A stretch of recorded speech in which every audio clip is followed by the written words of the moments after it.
We're being siloed into a bubble. Our likes empower the algorithm. It feeds us what we want, to keep us engaged. It wants to sell our attention.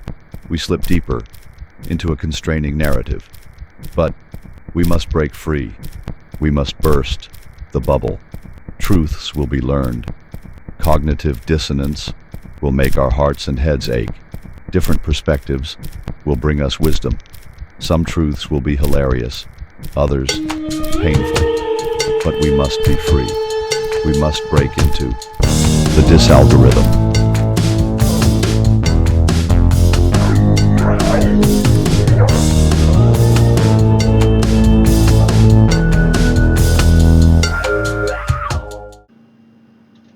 Alright, hey you guys.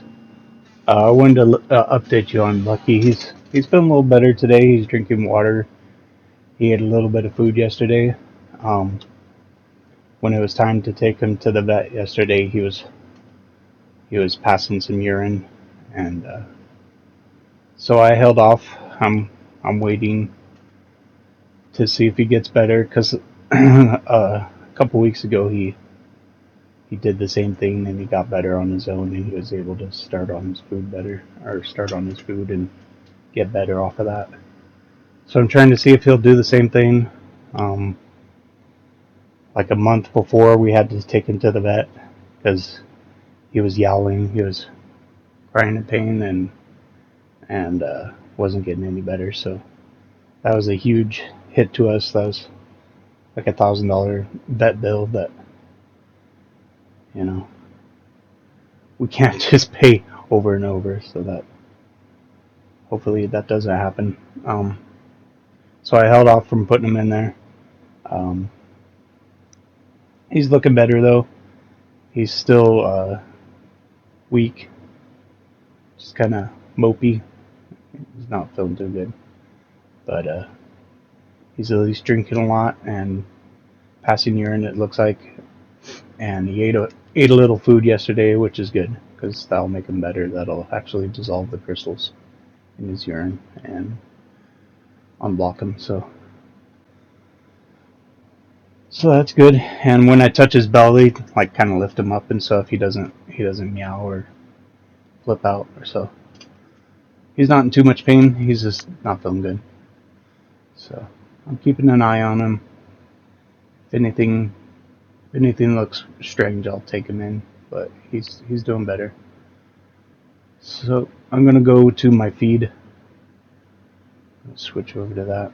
Let's see what we got today. Let's see. Former Santa Cruz County Treasurer Elizabeth Guthfard, Democrat, sentenced to 10 years in prison for stealing over $38 million in county funds. Jeez. Guthfard served as treasurer from 2012 to 2024, where she reportedly embezzled and laundered nearly $40 million to accounts in the names of fake companies she had created that performed no legitimate business. She then used the money to purchase real estate, to renovate her family ranch, to pay expenses for her cattle business, and to buy at least 20 vehicles. Guthfard was also ordered to pay approximately $51.8 million in restitution to Santa Cruz County and the United States Treasury. Jeez. That's like when you put your little brother in charge of the Monopoly Bank and he's just swiping money. That's what she did. Yeah. I'm pretty sure all banks, that's what they do. Alright, what is up here? Democrats condone the violence. Yes, they do. They love it. Sarah Huckabee Sanders' One Big Beautiful Bill delivers for Arkansas's families, with pay increases and historical tax cuts. Passed the bill. The One Big Beautiful Bill delivers for Arkansas up to $10,300 take-home pay increase for the average family in Arkansas, a 15% tax cut for the Arkansas families earning between $30,000 to $80,000. Awesome. Yeah, they'll say it's all tax cuts for billionaires, but this is going to do everyone some good. And there's no tax on tips, um, all kinds of great stuff. They stopped the ban on silencers and short-barreled rifles, and any kind of build up of the Second Amendment I'm for. Because I mean, any criminal can find a silencer, figure out how to get a silencer, how to make one or whatever. So we should be able to buy them. We should be able to use them. And it's not like it's not like the movies where it's like pew, pew, no. It just quiets it a little bit, and it's nice to have so you're not blowing your ears out. Let's see. Sarhan Mamdani may have lied in his N400 forms. If the investigation into this proves he did, he can be denaturalized and deported. Wow, deport little Muhammad. Yeah, I hope so. Hey, if he lied, then sayonara, sucker. Over Logan, we'll follow her. Nate Morris. John Solomon is award-winning investigative journalist and founder of what's her name? I'm not familiar. I've heard the name, I think. Let's see, Rob Schneider. Under RFK Jr.'s Maha direction, the new... Here, let's listen to her first. The ACIP committee today decided that children, adults... Well, hello, everyone. It's a great day for those of us that have been fighting against the toxicity of vaccines for a very long time. Ooh. The ACIP committee today decided that children, adults, and pregnant women should no longer get flu shots that contain thimerosal. And thanks to the fearless presentation of Lynn Redwood, who's been fighting against thimerosal and vaccines for the longest period of time, all of your hard work has finally paid off. And the sole dissenting vote was a pediatrician by the name of Cody Meisner. Yeah, and I who want they to paid read by. you this. He teaches at Dartmouth College, a school of medicine, and he voted against 3 motions recommending that children, pregnant women, and adults receive flu shots that were thimerosal free. He said, and quote, can you believe this? The risk of influenza is so much greater than the non-existent risk so far as we know from thimerosal. Is this man illiterate? Does he ever read? There are hundreds of articles. There's even entire books written about the problems caused by thimerosal. The monkey studies, the animal studies, the studies with children show unequivocally that thimerosal is a horrible neurotoxin. It's one of the top 3 most toxic chemicals in the entire world. It should never be injected into anyone. In fact, the head of the ACIP committee started the session today by saying, I'm not that great of an expert in thimerosal, but I know it's a poison. And if you put thimerosal into a cereal package and it said it contained mercury on the box, I don't think anyone would want to buy that cereal. Why would anybody want a vaccine that has thimerosal in it? Well, congratulations to the new ACIP committee. Bobby, thank you from America for disbanding the pharmaceutical-sponsored previous ACIP committee and putting a new one together. It's a great day for MAHA, for making America healthy again. It's a great day for pregnant women, babies, and adults. Cool. Yeah, why is everyone so afraid of flu all of a sudden? It's like, when I was a kid, we were never afraid of the flu. You got the flu, you get some chicken soup. That's how you fight the flu. Why are we acting like you're gonna die? If you die from the flu, you got 1 foot in the grave, dude. I'm sorry. How weak are you if you die from the flu? Oh my gosh. Have you ever heard anyone dying from the flu? Yeah, they were already dead. COVID was no worse than the flu. Why is everyone freaking out about the flu? All these doctors are nuts, man. They want us dead. So crazy. Just think about when you were a kid. Were you afraid of the flu? Are you serious? It's like All right, when Revelations talks about plagues and pestilence and stuff, I didn't know they were going to talk about it was just going to be the flu and people are going to be freaking out about the flu.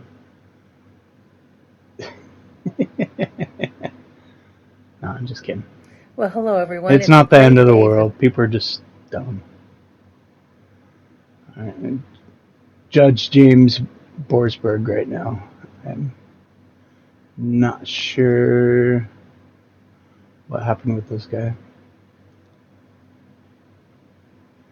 You're getting just listen to John Kennedy. Bisexual, transgender, queer.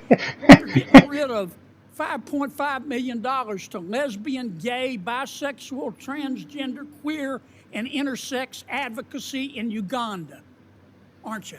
Yes, sir. I can't believe we're arguing about this.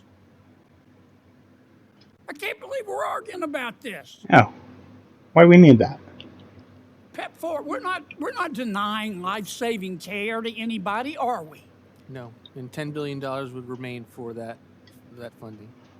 You're getting rid of $5.5 million to lesbian, gay, bisexual, transgender. Stopping the death cult. You're getting rid of. Okay, he just said that. Okay.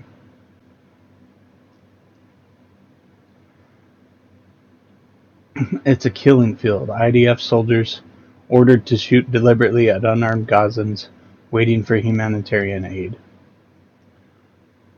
Hurwitz confirms Israeli soldiers ordered to fire on unarmed starving civilians at aid sites. A major Hurwitz investigation confirms Israeli soldiers in Gaza were ordered to shoot at unarmed Palestinians gathered near food distribution sites. Even when they pose no threat, soldiers describe the areas as a killing field, noting there's no enemy, no weapons. Dude, that's sick. If that's real. Here's some of the most important findings from the report. IDF officers say the killings aren't isolated mistakes, but part of a pattern dubbed Operation Salted Fish. The Israeli version of red light, green light. We shoot, they run, we shoot again, one soldier said. This is our communication. At least 549 Palestinians have been killed and over 4,000 wounded near aid centers since May 27. According to Gaza's health ministry, many were waiting for UN food trucks. Testimonies revealed Israeli commanders instructed troops to open fire on civilians approaching aid sites before they opened or after they closed, using machine guns, mortars, and grenades. Soldiers described systematic live fire, including from tanks. One officer said they fired to signal to the population that it is a combat zone. Soldiers reported casualties every day. Another soldier recalled being told to fire at a shell at a crowd to send a message. Israeli soldiers said demolition crews were often present at aid sites and that private contractors were being paid to level homes nearby. One fighter said people are being killed so someone can knock down a house and get paid. IDF officers told Hertz the army suppresses footage from these sites, believing that Gaza Humanitarian Foundation helps preserve international legitimacy for the war. Israel's military prosecution has ordered the General Staff's fact-finding assessment mechanism to investigate the shootings for possible war crimes. The aid center is run by U.S.-backed Gaza Humanitarian Foundation (GHF), which was set up by Israel to help from pro-Trump evangelical figures in the U.S. I hope that's not real, man. That sucks. We need to make sure we teach our children what happened in Gaza and that we never forget what politicians and leaders allowed it. Israel will not indoctrinate another generation of American children with money and lies. That's Candace Owens. I hope that's not real. Did this just happen? vote for Israel. Since I've become a member of Congress since 2021, we have voted on 22 resolutions for Israel, 22 of them. All kinds of resolutions, denouncing anti-Semitism, supporting Israel. We voted on 22 of those.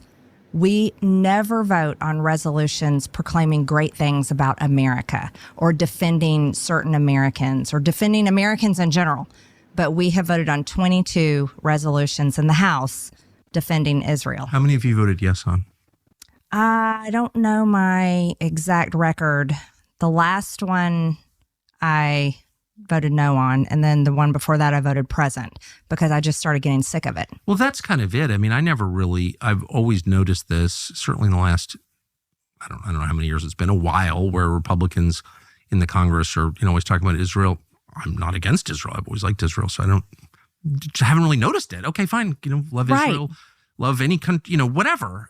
But it feels like something more apparent has changed. Like why? And clearly it has for you. What is that thing? Well, I think here's the situation. Netanyahu's getting close to the end of his it's so reign, obvious so all the he's time in everyone's nuts. language, the social media posts they put out, the statements that they make. They have to I say proclaim reign because Israel. that's They how have he's to acting. proclaim their faith and loyalty in Israel and how they, Israel is our greatest ally. And it's a statement that has to be made over and over and over again, to the point it's becoming like, wait a minute, what about our own country? What about our own people? And we have so many problems here in America, and we talk about this all the time. $37 trillion in debt.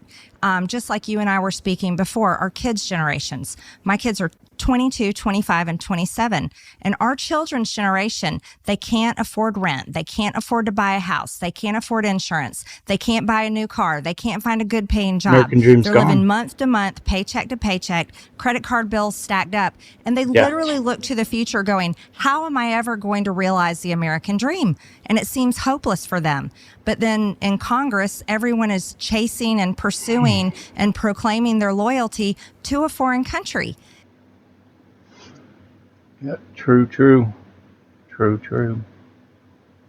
Since I've become a member of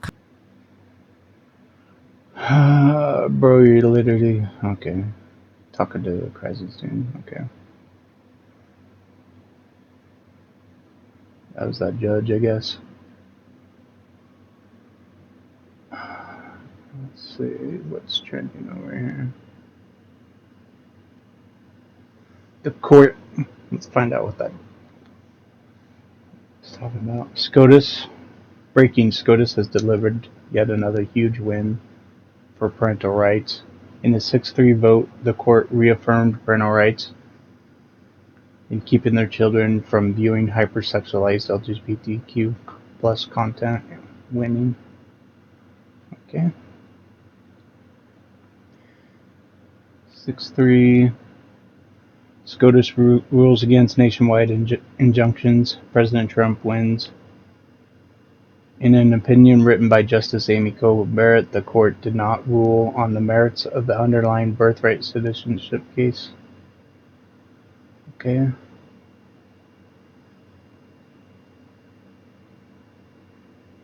Today, the Supreme Court instructed district courts to stop the endless barrage of nationwide injunctions against President Trump. This would not have been possible without tireless work from our excellent lawyers. Alright, cool. Yeah, quit impeding on what we voted for. We voted for this, so all you judges need to sit back and shut up. Freedom!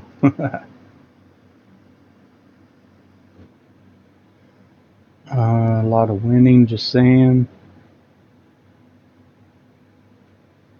Cracking down on child predators. Feds, Bradford, PA, Pennsylvania man gets 20 years for child abuse and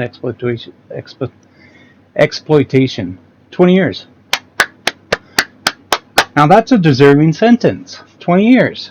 Thank you. Thank you, Pennsylvania. That's a deserving sentence. Not 2 months and some probation. Thank you. Okay, let's see what this is. regarding religious liberty and whether parents should be informed and be able to opt their children out from reading books in the classroom that go against their faith. Shannon Bream is at the Supreme Court. We were watching for this one. What's the verdict?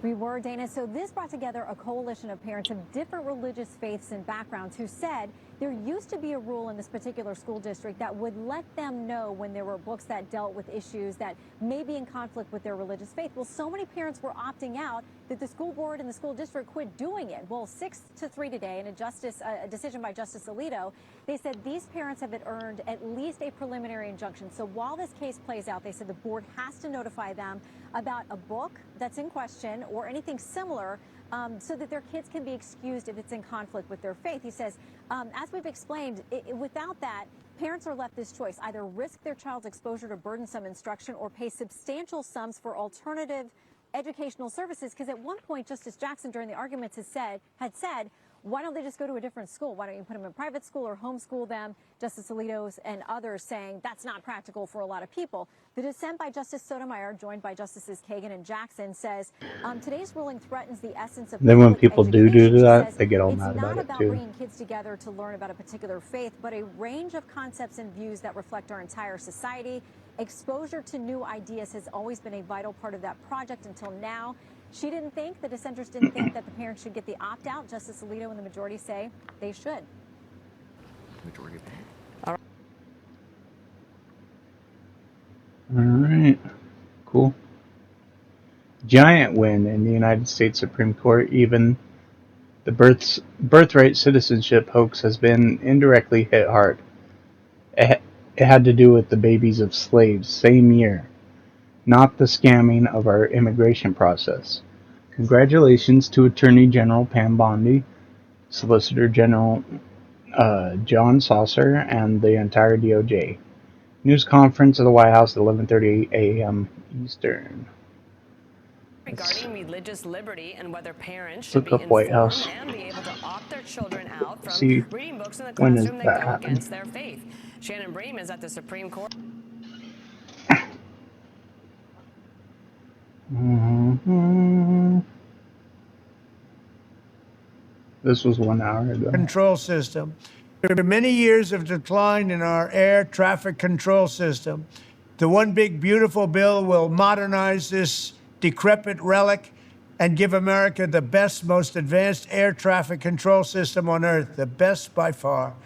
It contains a historic program to update antiquated communications and radar systems, deteriorating hardware, and ancient software. This is really old stuff. It's ancient, with the latest 21st century tools and equipment. It will improve runway safety and build new air traffic control centers for the first time in more than 50 years and keep America flying safely and efficiently for decades to come. Many, many decades are going to go by before this one gets obsolete. It's the best in the world. It's time to pass the One Big Beautiful Bill into law. We're going to get it done. We're going to take care of air traffic control. Thank you very much.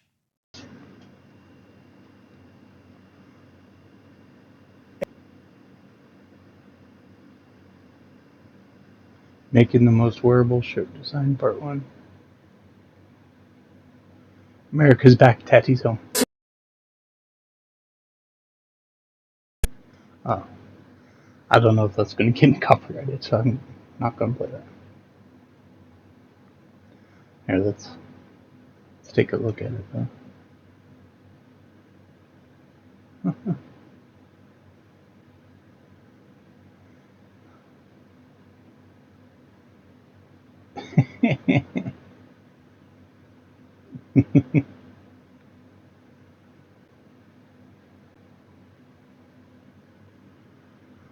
All right. After many... So...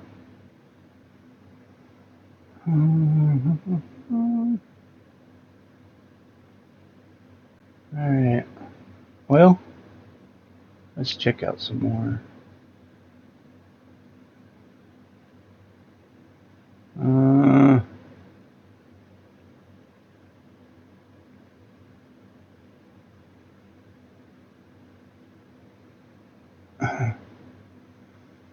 So this has to do with trafficking. Authorities are waiting to obtain access to the woman's phone, which they expect will contain valuable leads on her American buyers. The man from Utah told the Times that he paid $550 for her mother and another woman he contacted online to sexually abuse their dom. Jesus. Come on, man.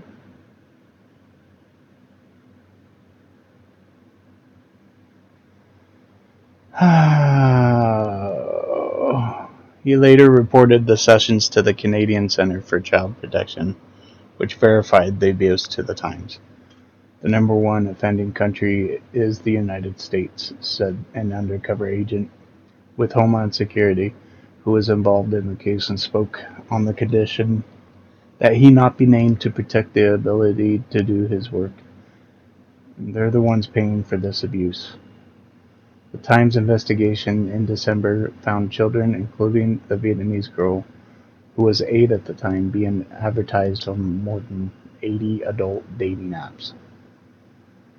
What the heck, man? How's that possible?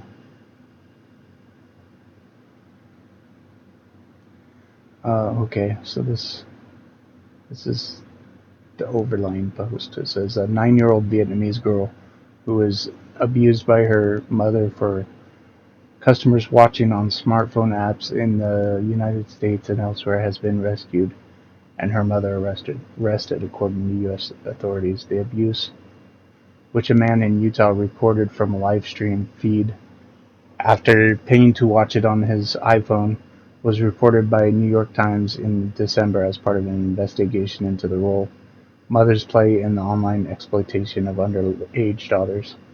Officials at the time said a rescue mission was in progress, but only now announced that it had been successfully completed. The woman, whose name was not released, used multiple apps available in the Apple and Google stores, including the video chat platforms.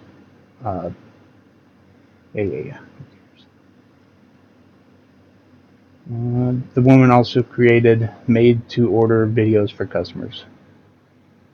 Gee. There's a special place. Special place for her. And we will give it to her. We will help her find it. Twins Pod.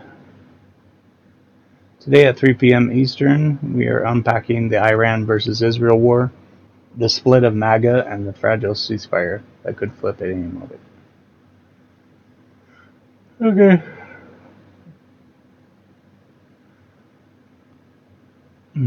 Fixing the problem. Myself. Who needs a guy when you have me? Okay. So 3 hours later of trying to get Alyssa's car to work, and it's clear to say that I had no clue what I was doing. And I guess we do need men because the whole inside of my car exploded. And caught on fire. Man. Here I am pushing Alyssa's car. Why would you make this video? It's such a cell phone. Guy when you have me. It's so funny.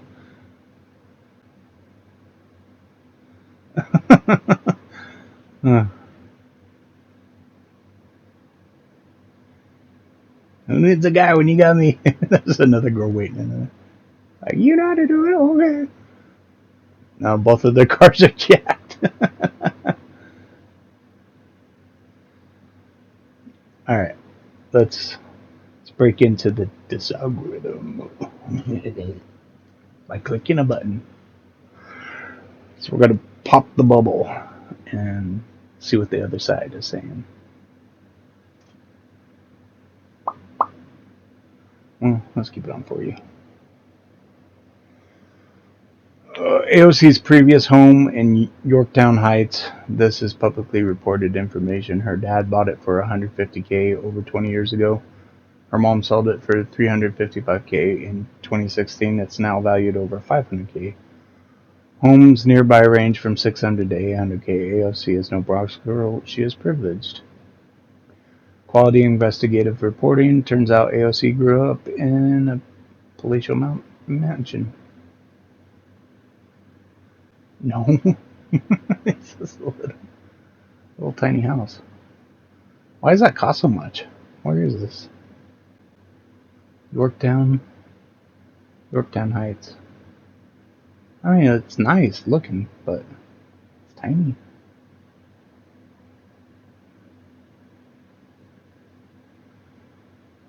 Rapists do not deserve the win. Okay, dude.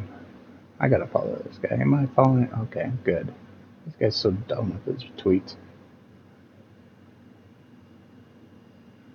Brittany. Oh, Ukraine. Definitely following. Alright. TikToker gleefully directs people to website that doxes ICE agents. Doxing agents will not be tolerated. Alright. Who to follow? Tuckfront, yeah. AOC.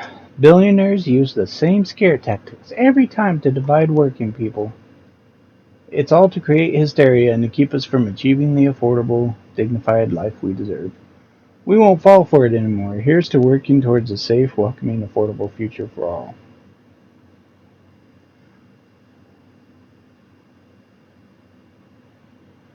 Yeah, but their way of doing it is just take your tax money and make it happen. And that leaves you with none. They say they're going to tax the billionaires. It never happens. Billionaires just leave. It's like no one's gonna stick around and get their money taken from them, except for the poor that can't leave. So yeah, just watch New York. You're gonna get this guy, and then look what happens. You think it's bad now? Look what happens. Just watch. Just mark everyone's word. See what happens. Gavin Newsom, Mike Johnson would hate for you to know that nearly 40% of his district is on Medicaid, or that 1.6 million Louisianans, about 35% of the state, rely on it. It'd be terrible if this information went viral. Okay, what does that have to do with anything then?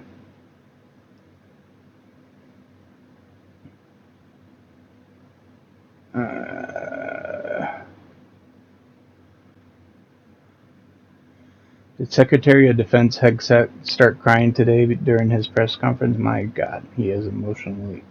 Is he emotionally stable enough to lead our military? Okay.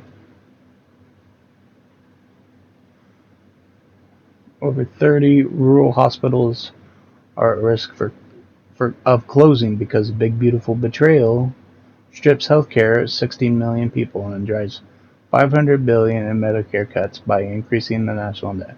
Yeah, instead of just saying that, why don't you give some examples? Show us how it happens. They just say this crap. And then everyone just goes, okay, yeah, that's what it does. Interest. Why? Because it Prove adds it. to the debt. $3.4 trillion in 10 years. That actually triggers. Let's listen to her. What does it mean for the rural hospitals? This is the one that was going to be killed by the assassinator. 300 hospitals that Tim Walz nationally hired. will close down because of this like. bill for two reasons. One, the Medicaid cuts. I'm not surprised that you have senators speaking out about that because 16 million people are going to lose their health care because of this proposal. Secondly, Medicare. The debt is so big from this bill, $3.4 trillion. $1 trillion of it in higher interest. Why? Because it adds to the debt. $3.4 trillion in 10 years. That actually triggers automatic Medicare cuts to the tune of $500 billion. All of this adds to huge problems to rural hospitals that are already thinly holding on.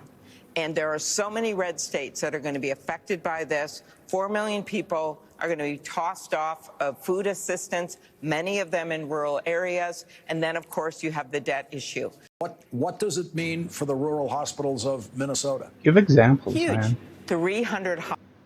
Why can't they just go through the data and show examples of like, okay, see, this person is making this much, and look, you know, they should be able to get Medicaid, but look what's happening. They're going to be kicked off of it. And, you know, they're in a wheelchair or what, you know, give examples. Show that. But they don't do that. It's because these people don't exist and this isn't happening. They're just saying it. 16 million people that don't exist because it's all fraud. And the people that are the people that shouldn't be getting Medicaid because they are working and can afford for their own health care and their work provides it or whatever. And they're able to work and they don't need Medicaid. So that's the truth, but they won't show examples of what's happening. 157 days into Trump presidency, and it's been a complete disaster. Higher prices for homes, food, and medicine. Military in our streets, deportations of innocent workers. Oh no! Innocent workers! Chaos. This is not what anyone voted for. It's what we voted law for. Enforcement this is far worse, I think, than any of us could have expected. And we expected this administration would be bad. I think we expected that they would have learned from the first administration, and that is He's not wearing have higher anyone collars. of any independence or stature or Trying to cover up gravitas in that the neck of cabinet his. or elsewhere that would stand up to him. And as a result, his enablers around him are enabling him to do all kinds of terrible things to people, to routinely violate the law, to violate court orders, to militarize law enforcement, to over the objections of our governor in California, federalize the National Guard, to create just chaos. Oh yeah, they're doing that to create chaos, not to stop all the rioting. Oh my god! Oh, I can't stand the DisAlgorithm. I can't stand it. Oh, I can't stand it. These people are such liars. The First Lady, a model. And when I say model, I'm not talking about Tyra Banks, Cindy Crawford, or this country. And since we're talking about integrity, I'm confused as to why my Republican colleagues aren't talking about the lack of integrity when it comes to the president's family's visas. Let me remind y'all that Melania, the First Lady, a model. And when I say model, I'm not talking about Tyra Banks, Cindy Crawford, or Naomi Campbell level, applied for and was given an EB-1 visa. And what's that stands for is an Einstein visa. Now, y'all that don't know, let me tell you how you receive an Einstein visa. You're supposed to have some sort of significant achievement, like being awarded a Nobel Peace Prize or a Pulitzer, being an Olympic medalist, or having other sustained extraordinary abilities and success in sciences, arts, education, business, or athletics. Last time I checked, the First Lady had none of those accolades under her belt. It doesn't take an Einstein to see that the math ain't mathin' here in this country. And since we're talking about integrity, I'm confused as to why my Republican colleagues aren't talking about the lack of integrity when it comes to the president's family.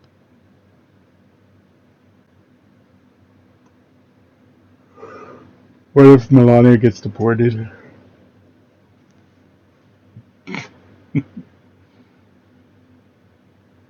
Alright, Elizabeth Warren, 16 million Americans could lose their health care.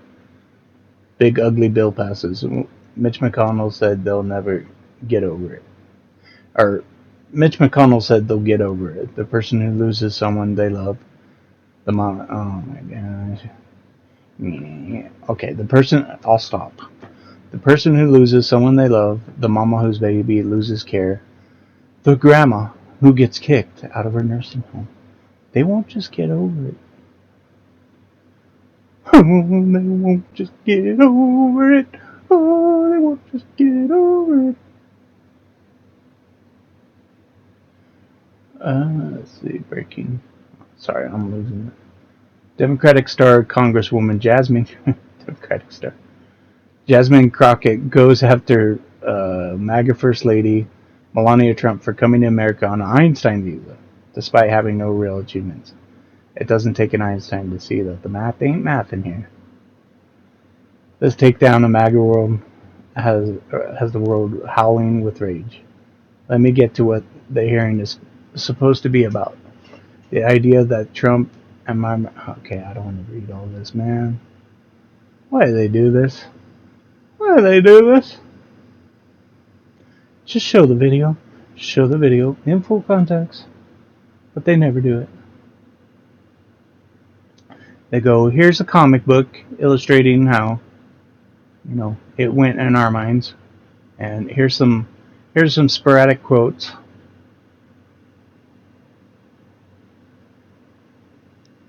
In long form that will make you smart for reading, but we'll cut out any parts that go against what our narrative, It's like, just show the video, full context, without editing. Come on.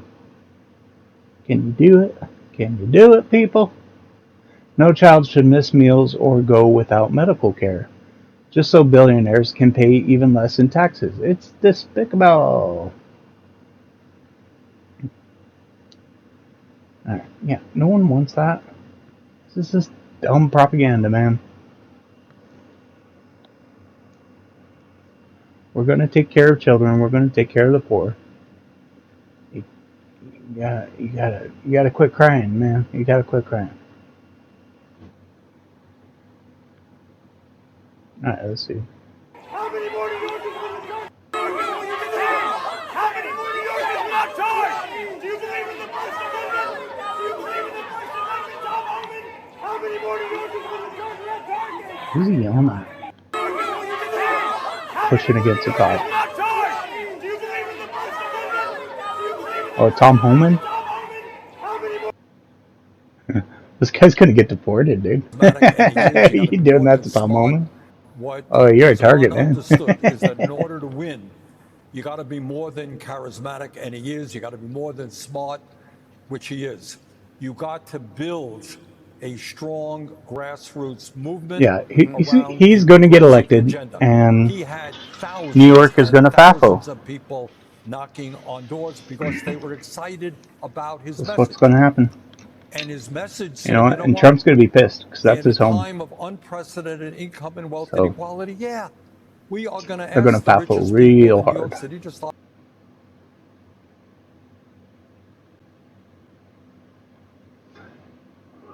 All right, that's good for today.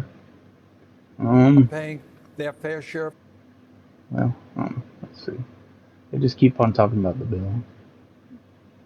Okay, now why? So just about an hour ago, news broke that this Republican bill is going to include a $15 billion slush fund for rural hospitals. Okay, now why is that? It's because they know what's going to happen when they pass this bill. They know that it's not just that 15 million people are going to lose their health care. There are going to be hospitals and health care clinics and mental health addiction centers that are going to close their doors. So this bill doesn't just impact you if you lose your health care. No closing the signs. This bill impacts you even if you keep your health care, even if you keep your Medicaid. Because when you withdraw $800 billion from the Medicaid system, the system starts to collapse. Whose phone is that? Please stop it. What they're doing now is they're going to set up a slush fund to be able to keep their hospitals open, right? To make sure that in the states of those senators and representatives who voted for this bill, maybe they'll be able to keep the services going. But if you're in a blue state or a purple state, good luck. Because that slush fund, it isn't coming to you. Oh, yeah, keep crying, dude. So just you mean they're actually going to keep the doors open on these places, but this guy's crying because he goes, "Oh, it's not our hospitals." Sure, it will be your hospitals. Just quit crying. They're figuring it out, okay? We aren't sick like you. We aren't attacking you. Okay, Brian Cairns, let's see. The Republican-led U.S. Senate has just canceled the vote on the big beautiful bill. What? They canceled the vote?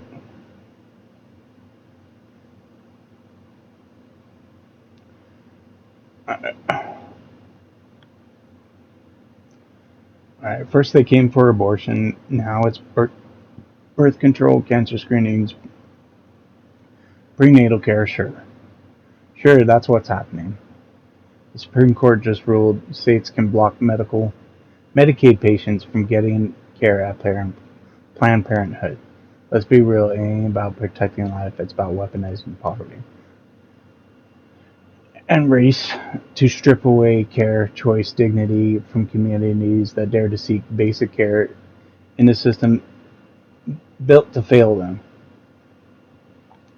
Look, no one is going to be kept from birth control. No one is going to be kept from prenatal care. We are going to defund abortions. We are going to stop that. We are going to defund Planned Parenthood. We are going to get rid of Planned Parenthood. You know what? Good. Because it was created by a Nazi. Who created that? What was his name? Margaret Sanger? Someone.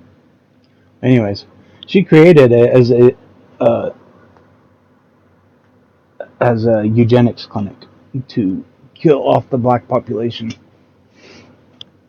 And this she's perpetuating it because she's in her own mind, and she's pushing all this eugenics still. It's destroying all women now, and it's all about population control, especially for black people.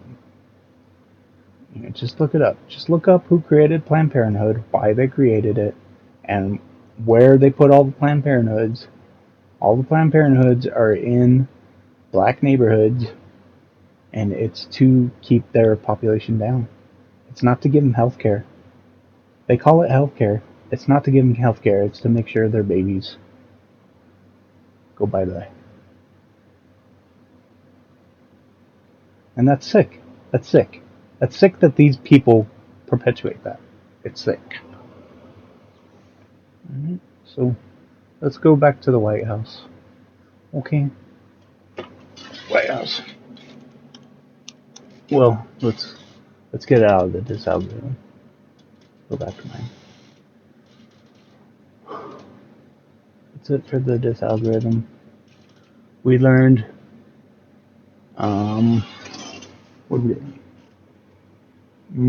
Medicaid is everyone's getting cut off Medicaid, and everyone's gonna die, and every hospital is going to close. So, boo-hoo, panic. That's what we learned. It's not true. What the hell?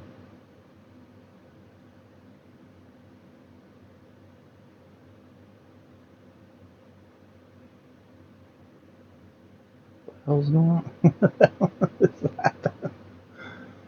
Okay. Search White House. Should be starting here in a minute. Yeah, they don't.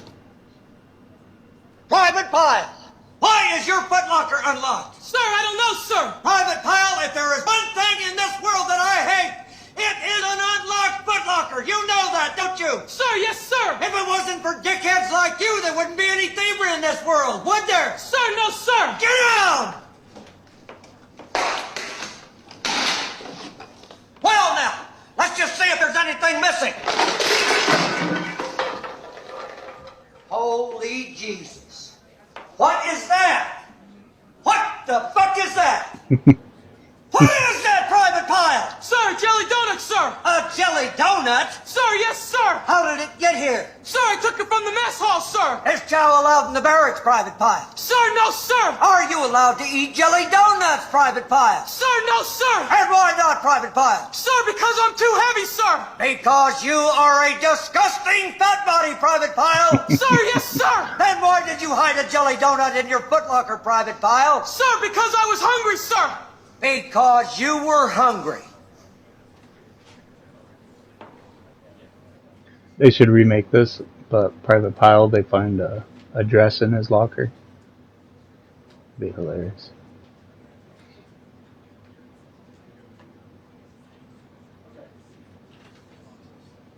All right, let's see what is going on LA here. would be up in smoke. Democrat governors let violence fester until finally Trump restored order. Trump's not waiting around this Sorry, time. I always He sit says how if to it wasn't for mute. him, LA would That's be just up in how smoke. I'm comfortable. Called him up to tell him, got to do a better job. He's doing a I've been bad looking at my job, videos. I'm like way over causing a here. lot of death and a lot of potential death.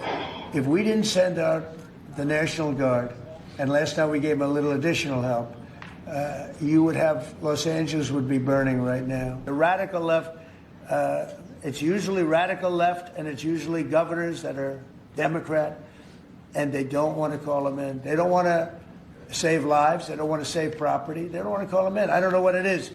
Newsom responded, and he said there wasn't a phone call. He said Trump never called him, not even a voicemail, he said. But John Roberts got Trump's call logs, and it shows Trump called him late Friday night, and they talked for 16 minutes. Why would Newsom lie and claim Trump never called him? Why would he do that? Yeah, Gavin could have called up the Guard Friday night and could have stopped the violence and saved millions of dollars in damages. But we're now on our 5th day of mayhem, and Newsom suing Trump to send the Guard home. And California congressmen, they're telling the National Guard to disobey orders. The legal provision Donald Trump is relying on to deploy the National Guard under 10 U.S.C. Section 12406, he is violating the law because that provision very clearly says that the governors of the states have to give the order, and Governor Newsom clearly didn't do that. And this is very important. I ask every National Guard member to read their orders, read the law, and then decide for themselves if they're following an unlawful order. Ted Lieu's a lawyer, and he doesn't know what the law is. Presidents have mobilized the Guard, and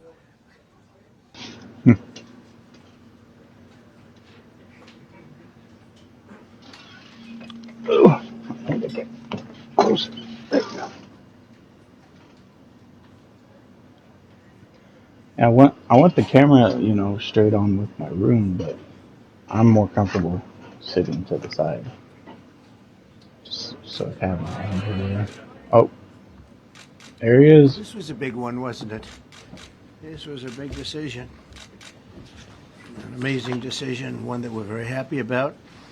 This morning, the Supreme Court has delivered a monumental victory for the Constitution, the separation of powers, and the rule of law in striking down the excessive use of nationwide injunctions to interfere with the normal functioning of the executive branch.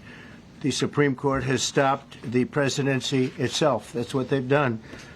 And really, it's been an amazing period of time this last hour.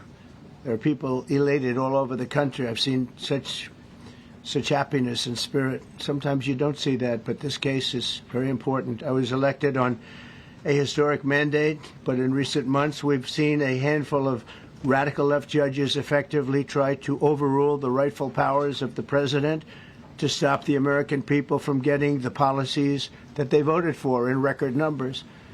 It was a grave threat to democracy, frankly, and instead of merely ruling on the immediate cases before them, these judges have attempted to dictate the law for the entire nation. In practice, this meant that if any one of the nearly 700 federal judges disagreed with the policy of a duly elected president of the United States, he or she could block that policy from going into effect or at least delay it for many years, tie it up in the court system. This was a colossal abuse of power which never occurred in American history prior to recent decades, and we've been hit with more nationwide injunctions than were issued in the entire 20th century together. Think of it, more than the entire 20th century, me. I'm grateful to the Supreme Court for stepping in and solving this very, very big and complex problem, and they've made it very simple. I want to thank Justice Barrett, who wrote the opinion brilliantly, as well as Chief Justice Roberts, and Justices Alito, Gorsuch, Kavanaugh, and Thomas. Great people. Thanks for this decision, and thanks to this decision, we can now promptly file to proceed with numerous policies that have been wrongly enjoined on a nationwide basis. Now we can get and some of the cases we're talking about would be ending birthright citizenship, which now comes to the fore, That was meant for the babies of slaves. It wasn't meant for people trying to scam the system and come into the country on a vacation. This was, in fact, it was the same date, the exact same date, the end of the Civil War. It was meant for the babies of slaves, and it's so clean and so obvious. But this lets us go there and finally win that case, because hundreds of thousands of people are pouring into our country under birthright citizenship, and it wasn't meant for that reason. It was meant for the babies of slaves.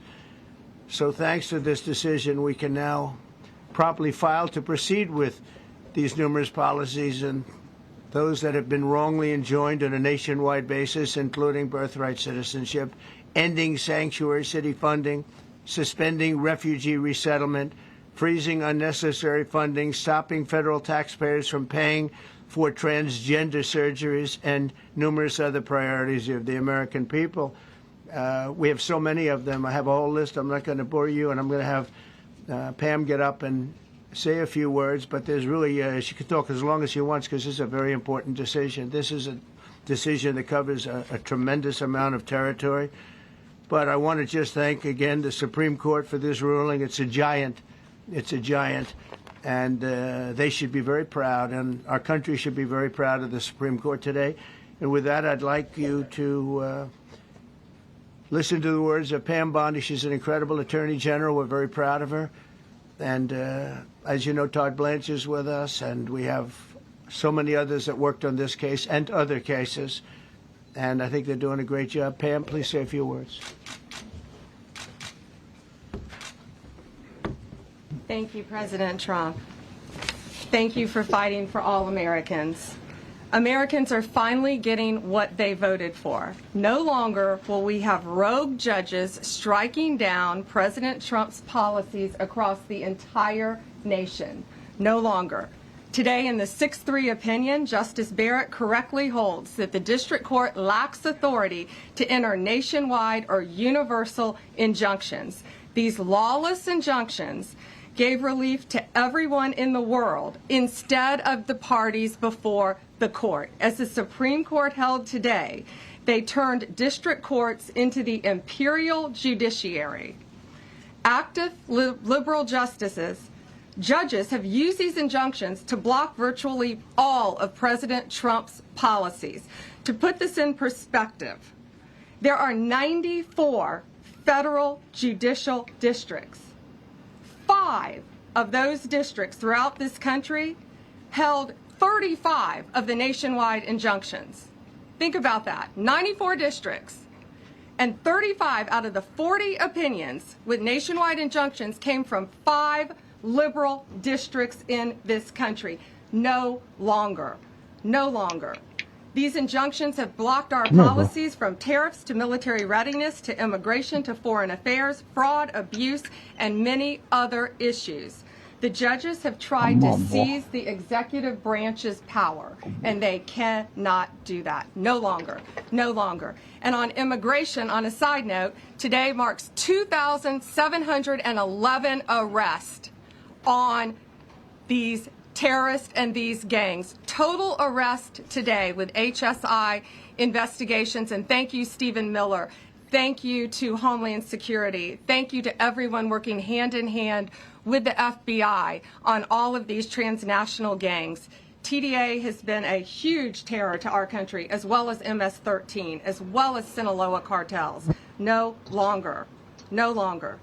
These injunctions have allowed district court judges to be emperors. They vetoed all of President Trump's power, and they cannot do that. This has been a bipartisan problem that has lasted 5 presidential terms, 5 different presidents, and it has ended today. We will continue to fight for President Trump's policies. I want to thank the Office of White House Counsel, Dave Warrington. You and your staff have been incredible. Our Solicitor General's office, John Sauer, Sarah Harris, and Todd Blanche and Emil Bovey. Todd's going to say a few words because we've had another major ruling today on transgender books and some other great wins that we've had. But no longer will they have this power in our country. It is the president's authority under his executive branch to do everything to fight for the American people, and he will continue to do that. That's why he was overwhelmingly elected. Thank you. Thank you. Today's a great day for the rule of law. It's a great day for the Justice Department, and it's one that's been a long time coming, and one that every American should have been waiting for with bated breath. And so I echo what the President said and Attorney General Bondi, that the Supreme Court did a great thing today, not only for this administration, but for every American in this country. If not for the injunctions case, we would be here talking about another great decision that came down today, the trans books case, which restores parents' rights to decide their child's education. Seems like a basic idea, but it took the Supreme Court to set the record straight, and we thank them for that. And now that ruling allows parents to opt out of dangerous trans ideology and make the decisions for their children that they believe is correct. And so we thank the Supreme Court for that. There's been multiple decisions over the past several weeks that just show why this nationwide injunction ban had to happen. For example, what I mean by that is local district court judges issuing decisions that are clearly contrary to law just because they don't like the policy of President Trump. And when it gets to the Supreme Court has to correct it. But that takes time. The Attorney General thanked our lawyers, and I'll do it again. Our lawyers are working 24 hours a day, 7 days a week to fight these injunctions and to emergency appeals, emergency stays, going back to the district court judge, asking them to change their view. And so their hard work is really paying off today, but over the past few weeks. We had a stay of an order that prevented DHS from moving aliens to a third country. We had a stay of an order that stopped the Department of Defense from implementing military readiness, the EO that President Trump signed. We had another stay of an order forcing reinstatement of fired executive branch employees entirely within the President in Article 2, his right to do. We had a stay of, as you all know, of numerous DOJ cases. And again, every one of those stays requires a tremendous amount of work and effort by the lawyers and parties involved, and they should be doing other work. They should be doing the work that the President and this administration demands and has a right to demand, and not fighting these local all these judges have who been a threat don't make to our decisions based on the democracy. law. We voted They make for decisions this. because they just simply don't agree Let him with cook. the administration's decision about a policy, and that's wrong. Thank you. Any questions? Yes, for Pam, please. Go ahead. Sure. Thank you, Madam Attorney General. So, as you know, the Supreme Court did not rule on the underlying constitutionality of the President's birthright citizenship order. So, what is the plan now? Are you going to try to implement the EO just in states where there isn't a legal challenge? Yes, so birthright citizenship will be decided in October in the next session by the Supreme Court, unless it comes down in the next few minutes. I guess it could come down. I think they're still deliberating right now on some cases. As you heard, we just got transgender books, which is a huge win. But most likely, that will be decided in October in the next session. However, it indirectly impacts us because, as you correctly pointed out, if there's a birthright citizenship case in Oregon, it will only affect the plaintiff in Oregon, not the entire country. So yes, it's indirectly, but that's pending litigation, and we're waiting on that in the next term. And how concerned are you that the Supreme Court will come back and determine that the executive order is unconstitutional? Oh, we're very confident in the Supreme Court. But again, it's pending litigation, and that will directly be determined in October, but it indirectly impacts every case in this country, and we're thrilled with their decision today. Peter. Madam Attorney General, thank you for being here to take our questions. A couple questions to the both of you. The EO goes a 30-day grace period before it goes into Now we can effect. get cooking. Is there any thought about trying to make it effective immediately within that period of time? We're going to follow the law. We're going to make those decisions, and we're going to do what's right in the bounds of the law. And then the DOJ didn't ask the justices to rule on the merits of the birthright citizenship ban. Just for explanation purposes, why? Sure, because that's going to come down in October in the separate. This was huge because it's indirectly impacted today. As I said, it's case by case. Let me reiterate, of the 35 of the 40 nationwide injunctions filed against this president, against his executive authority as President of the United States, 35 of them came from Maryland, D.C., Massachusetts, California, Washington. I mean, that's crazy. These 5 districts. So yes, it indirectly impacts us. It will be a separate decision in October. Next question. Thank you, Mr. President. A question for you, sir. Do you believe this ends the power of the lower court judges to stop your agenda? Do you see this as a full green light for your agenda going forward? Well, you'd have to really speak to the lawyers about that. But this is really also a green light. decision based on common sense. It didn't work the other way. It was a disaster where somebody from a certain location in a very liberal state or a liberal judge or a liberal group of judges could tie up a whole country for years because their decision would sometimes take years to overturn. We've overturned many of the decisions, but it would take years to do it. And we have to act quickly when it comes to illegal immigration. We have murderers, killers, we have drug dealers, we have what they've allowed to come into our country. Should never be forgotten. It should never be forgotten what they've done to our country, and we have to be able to act very quickly, and we're going to do that. Thank you. And just as Amy Coney Barrett, sir, I know that you praised her and her opinion here in this case. She has taken some heat, though, from some of your supporters who have labeled her weak, a squishy, a rattled law professor. What is your take on that? I don't know about that. I just have great respect for her. I always have. And her decision was brilliantly He says that when she agrees. Transgender ruling, Mr. President. What would you say to Americans who fear that this is more and more concentration of power in the White House and the executive? Well, this really brings back the Constitution. This is what it's all This is about. what And the this power is is really supposed the to opposite of that. I mean, the question is fine, but it's the opposite. The Constitution has been brought back. Thank you so much, President Trump. Illegal crossings in the border are 0 now. 0. Does everyone hear that? 0. Trump 2028. Yeah. Who's that guy? I like him. He's working the cameras. With this new reality, President Trump, in the border, do you intend to engage personally with leaders from South America, not only Central America, in order to tackle this situation in a different way, and if you have a perspective of meeting some presidents from South America, as Brazil, for example? Well, you see, as an example, not South America, but NATO over the weekend. They have great respect for our country now. They did things that nobody thought was possible. They took funding from 2% to 5%. Nobody thought they'd ever pay the 2%, and now they're paying the 5%. It's over $1 trillion more a year. Think of that, $1 trillion. Nobody thought that could happen. That's a different group of people, different countries. But we get along with a lot of countries. We are respected again. Our country, the U.S., is respected again. Was not respected 6 months ago, I can tell you. Can we ask about the big beautiful? Yeah, go ahead, please. Yeah, Mr. President, you have a deadline coming up on trade in 2 weeks. Which countries, if any, on trade, on tariffs, sir, which countries, if any, are close to agreements with the administration? Well, that's an interesting question. We've made a deal with China. We've made a deal with probably 4 or 5 different countries. With the UK, it was a great deal for both. And we're in the process of making some others. But ultimately, in fact, Scott is here. And Howard Lutnick, these 2 guys have been doing an incredible job. And the people that work with them have been doing an incredible job. But, you know, we have 200 countries, you could say 200 countries plus. We can't do that. So at a certain point over the next week and a half or so, or maybe before, we're going to send out a letter. We talked to many of the countries, and we're just going to tell them what they have to pay to do business in the United States. And it's going to go very quickly.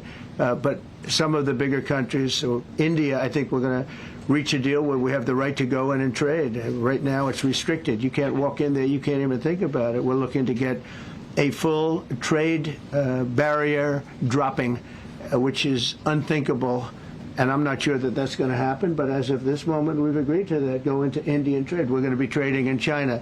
That's going to come a little bit down the road, but we're going to be trading in China. We have a lot of great things going, and we're getting along with countries, but some will be disappointed because they're going to have to pay tariffs. And we've taken in already hundreds of billions of dollars in tariffs. No inflation. The only problem we have is we have a Fed guy that doesn't understand what's happening, and it would be great if he'd lower the rate because we'd be able to borrow a lot cheaper. Yeah, go ahead, please. Why don't we keep it on this subject? This is such a big subject. You know what? Trade is so big, but this, I don't know, in a certain way, this might be bigger than trade. A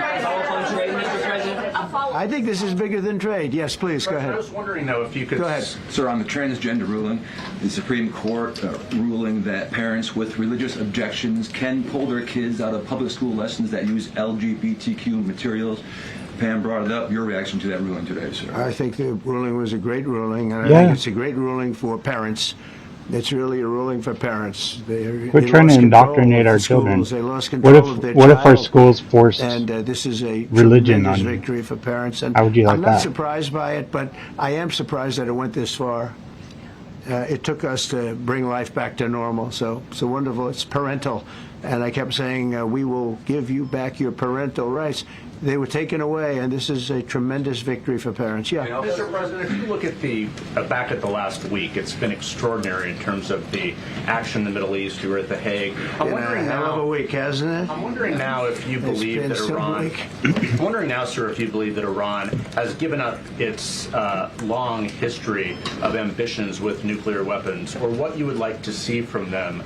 Hopefully. To prove that they do. And what type of meetings is your administration looking for next week with Iran? So Iran wants to meet.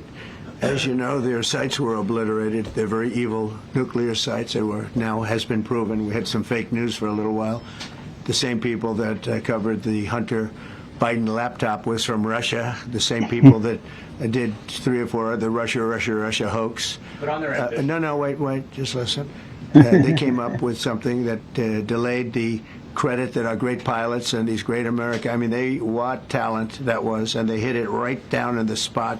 52,000 feet. Think of this dark, no moon, you couldn't see a thing, and they hit the refrigerator door, as they say. That's the size of a target, and overwhelmingly, and it's amazing what was done.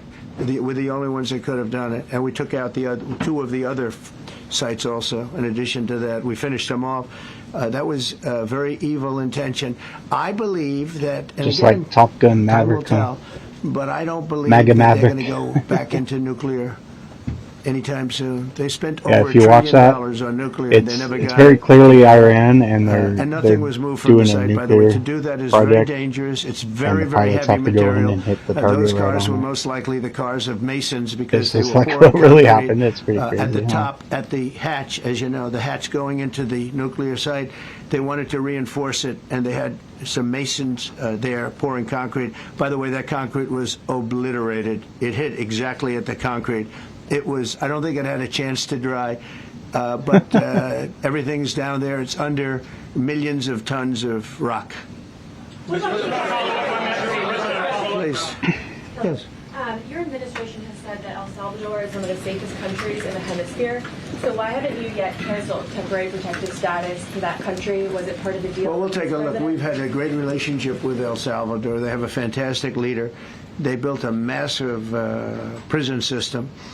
And I don't know exactly why, but it's a hell of a system. And we bring people there, and when they go there, they don't get out. And frankly, when they hear they have to go there, they become very nice people. You hear that, criminal They become illegals? very nice people. It's a tough system, but it's a You better brilliant leave system. before And, you end up in El It's a system Salvador. done by a very Better good deport leader. yourself. We'll talk about El Salvador. A lot of respect. Watch how many self-deports happen right now. Watch. A question for you, and then a question for the Attorney General. As you go into negotiations and talks with Iran, are you demanding not only that there would be no uranium production inside of Iran, but also that Iran would turn over all existing stockpiles of uranium? Well, you know, we're a little early for that, but something like that, yeah, we'll do something like that. Let me say that I've been saying for 25 years, even as a civilian, you cannot let them have a nuclear weapon, and that's what happened. It's been obliterated. It would be years before they could ever get going, and I really think it's probably the last thing. They have to recover from a hell of a tough war. Would you also be demanding that the IAEA have full rights to inspect in Iran? Or somebody, yeah, or somebody that we respect, And then including ourselves. And a question for both the President and the Attorney General. Under birthright citizenship, if this is implemented, who would be tasked with actually vetting citizenship? And how, like, would this be a situation where you have nurses and doctors checking for citizenship of parents, or? This is all pending litigation. It's going to be decided in October by the Supreme Court, and we'll discuss that after the litigation. If you have an undocumented baby, would that baby then be an enforcement priority?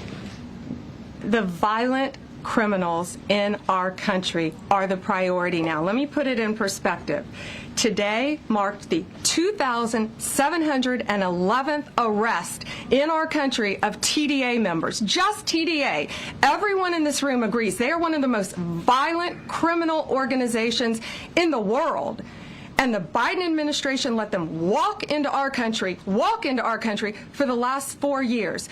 2,711 of them today have been arrested in our country. That is the priority of Donald Trump. That is the priority of this country, of Homeland Security, of all of our lawyers, of FBI. That's the priority. That will be discussed in October when the Supreme Court hopefully rules in our favor, and we're very confident of that. But you should all feel safer now that President Trump can deport all of these gangs, and not one district court judge can think they're an emperor over this administration and his executive powers, and why the people of the United States elected him.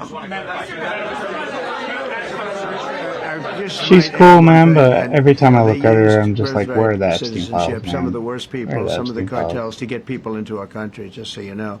And again, I say, if you look at the end of the Civil War, the So I can't even 1800s enjoy was the cool things she does. A very turbulent Just like- time. If you take the end day, was it 1869? Still or covering whatever? that crap up, But you so take that whatever. exact day, that's when the case was filed. And the case ended shortly thereafter. This had to do with the babies of slaves, very, very obviously. And I think we're going to win. People I don't think they went about discussing it right. I came along and we looked and we said, wait a minute, this is wrong. We've been looking at birthright citizenship wrong for years, but they've used it. The cartels have used birthright citizenship to get very bad people in, and what Pam's doing and what Todd and everybody else, what they're doing at DOJ and all over, FBI, ICE, Border Patrol, these are incredible people. They're trying to keep our country safe, and they don't want to have people come in. This is just another way that they get illegal immigrants into our country, and in some cases, very, very bad ones. Go ahead. Mr. President, on your tax bill, if I could for a moment, senators are racing to rewrite parts of it right now after the Senate parliamentarian ruled that sections of it were outside of the process that they're using to get this through. Do you think that senators should respect the decisions of the parliamentarian? And what have you personally done in the last 48 hours to try and get Republican senators who are against the bill to a yes? Well, look, it's a great bill. It's a massive tax cut. If it's not approved, your taxes will go up by 68%. Think of that, 68, a record, the highest in the history. The Democrats won't approve it only because politically it's so good for the Republicans. The Democrats aren't approving it. But think of what they're not approving. They're not approving border security. We've done a great job at the border, but we have to add some wall. We have to do, various things. We have no money for that. We have no money for the border. We have no money for so many things. But if the Democrats, it'd be interesting to see if we get any Democrat votes. We should. If I were a Democrat, I would absolutely, maybe Fetterman, because he seems to be the most sensible one lately. If I were a Democrat, I would vote for this bill all day long because it's tax cuts and so many other things that are common sense. They're basic things. I think they're doing fine. The parliamentarian's been a little difficult, and I would say that I disagree with the parliamentarian on some things, and on other ways she's been fine. But we'll have to see. It's a big issue. I will tell you this: if that bill doesn't pass, the country will get a 68% tax increase. So think of this. You're a Democrat and you vote against it. That means you're voting in favor because essentially you're voting in favor of the largest tax they could push their hike in the history of our propaganda country. so well, but And we you can can't never do get that. ours In off addition, the we're way that cutting they costs can. by $1.7 trillion. The way that and it all won't the affect news anybody. and all It's the just politicians fraud, just waste, are and all abuse. on the same page saying, that they're increasing taxes or, global economists just did a 180 and said if we could your do that, tariff that would be plan great. you may have But outsmarted everybody with. all you hear What is your message? from the news I is love about this. kicking I love this question. people This off is the favorite. Medicaid. This is the best question It's I've not ever been happening. asked because I've been going through abuse for years. About on hospitals this. closing. Because as you know, It's we're like- taking in It's not because of the bill. billions of dollars, no inflation whatsoever. But Mr. President, what is your message to critics who think your tariff plan will cause a recession? But we can never get our I think message they should out. go back to business school. It's so obvious. It's so obvious. I mean, The narrative should be billions and you're going to billions get a of dollars from China and a lot of other 68% countries. tax increase. We took in. I had a call The from Democrats are for that. somebody in the House that should be the and the high narrative. official, sir, we have a problem. We don't know what to do. The books Yes, are a sir, mess. yes, I sir, said, the what do you mean bull by crap. the books? The books, the money coming in. It's so terrible. I figured, oh boy, what's this? I don't like this question. I said, so what seems, there's so much money coming in, and there must be some kind of an accounting mistake, because we have hundreds of billions of dollars more money than we thought. I said, do me a favor, go check call me back. You have to call me back. Check the tariff column. Calls me back 2 hours later, says, you're right. We took in $88 billion in tariffs. They have so much money coming in. All right. But more important than the money coming I in, gotta we feed have my companies dogs. coming in, factories So, coming in, auto we've plants heard being him built. say all this AI stuff is before, being so. built here instead of being built all over Europe and Asia. We have all of it. We have over I'm gonna end it there. $15 trillion, just about, Scott. I think we're right at Just think about that number. We went to Saudi Arabia. how many We went to questions this Qatar, guy we went answers to on his UAE, beat. very smart people, He doesn't very pick smart on leaders, great specific leaders, people. He just and we takes took in all $5.1 these trillion questions. just there. And Without the what tariffs, Biden I was mean, they doing, also he like would to run think, away, well, or he'd take November specific 5th, people November 6th, and say, and "Oh, November I'll get in 7th. That was trouble a if I very don't good little period of talk time. to It's called you." the presidential election. You know, you used to have And one then day they'd election, give now this- you have it go over it. But even if you this just very, took that little period, because it was pretty obvious it was going to be a landslide. But you know, and they like that, but pre-planned They love the tariffs. I had Texas question Instruments that come in would the just other make day, him big look good. company. And it's And so he said, lame. we're putting in It's so $60 lame. We didn't even have billion journalism into new when plants Biden and was new in. equipment, new everything. And now we're Sir, you're seeing, going to keep the tariffs, seeing aren't you? transparency Because in whoever took the tariffs journalism off. come back. And we are going to absolutely So keep I'll end it there. And I'll they're talk to you worried that guys later. somebody that, Bye. like this. Some truths will be hilarious, others painful, but we must be free. We must break into the DisAlgorithm.